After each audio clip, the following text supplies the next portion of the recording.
What's up, guys? Josh with CrossFit Bro Bridge, CrossFit St. Landry here at St. Landry today.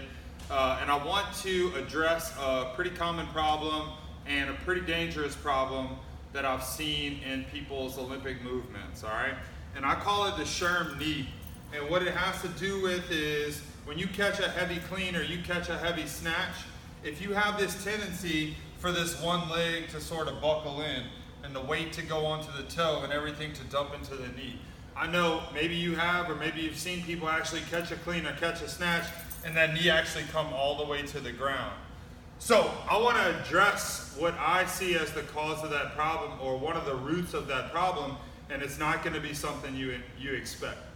So I'm going to show you how to use one of your CrossFit certifications to fix your Sherm knee. All right. So what we want to do is take this thing, fold it in half, long ways. Then we are going to fold the corners in so they meet in the middle. All right.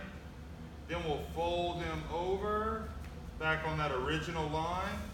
We'll take the pieces that are left over like this, and we're going to bend those down, leaving about 1 inch between the fold and the base of the paper.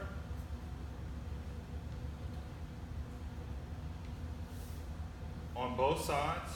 All right, now we got a paper airplane. All right, so what I want to show you using my CrossFit certification is a couple things about flying physics. So in flying, there's a couple different axes we have to be concerned about. One of them we call pitch. I'm not a pilot, I just know a pilot. And pitch is if the nose is up, the plane is pitched up. If the nose is down, the plane is pitched down. Roll is if the wings are tilted, so that's another axis. But there's a third one that's called yaw, and that has to do with whether the plane is flying like this or like this, okay? So what we're gonna talk about today is the yaw part. One of the movements that we do, or a lot of the movements that we do in CrossFit really have to do with resisting yaw, or resisting rotational forces.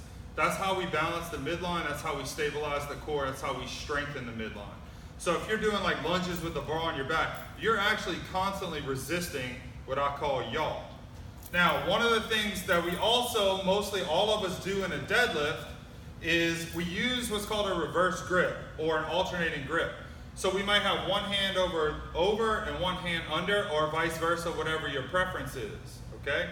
And that's kind of how we recommend to deadlift. What it does is kind of puts that Chinese finger trap kind of deal on the bar. So if it starts to slip this way, it gets tighter this way, allows us to lift more weight. Problem is, when we do a lot of deadlifts, and we do them all the same way, anything that we do unbalanced can eventually create some unbalances, all right? So let me show you what I'm talking about from the side. If you always put one hand over and one hand under, and it's always the same one, what can begin to happen is one of them will be better at coming forward, and one of them will be better at pulling back. Whatever one that is, for me, my left hand comes back, my right arm kind of comes forward. And what that leads to is this slight rotation in the deadlift. It's really minute, but it makes a big deal over the millions of deadlifts that I've done. Probably not a million, but somewhere around there. What it would look like, I'm gonna exaggerate it, but what it would look like if out of control, especially when we're moving fast, is instead of that bar going straight down and straight back up, we'll start to see this yaw going on. Okay? What happens when we do that is we change the position of our knees. So if you can see my knees, when I go down, I'm starting to get this kind of thing going on from this rotation.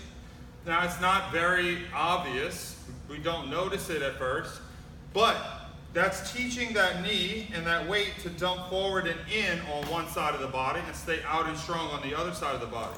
If you have that tendency, where you can see it come out is when you start to catch that clean, wham, and that knee wants to dive in.